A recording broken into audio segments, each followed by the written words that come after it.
Isabela, patuloy ang pagbibigay ng relief goods para sa mga pamilyang naapektuhan ng Bagyong Uwan.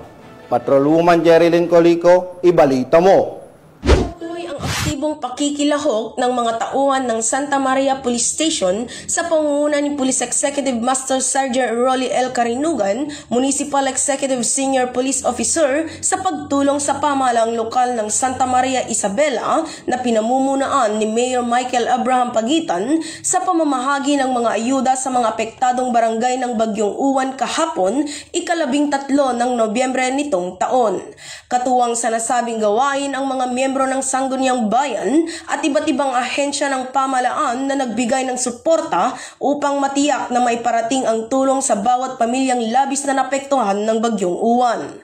Ang aktibidad na ito ay sumasalamin sa matatag na diwa ng bayanihan, malasakit at pagkakaisa ng kapulisan at pamahalaan para sa kapakanan ng mga mamamayan ng Santa Maria. Patunay rin ito na ang bawat Pilipino ay may pagmamahal sa kapwa na siyang nagbibigay ng pag-asa sa oras ng sakuna. Ang bawat pag-abot ng kamay ay patunay ng ating PNP ay hindi lang tagapangalaga ng batas, kundi tagapagdala rin ng pag-asa at malasakit sa oras ng pangangailangan. Mula dito sa lalawigan ng Isabela, ako ang inyong Police News Network Correspondent, Patrolwoman Jerilyn Colico. Alagad ng batas, tagataguyod ng balitang pulis.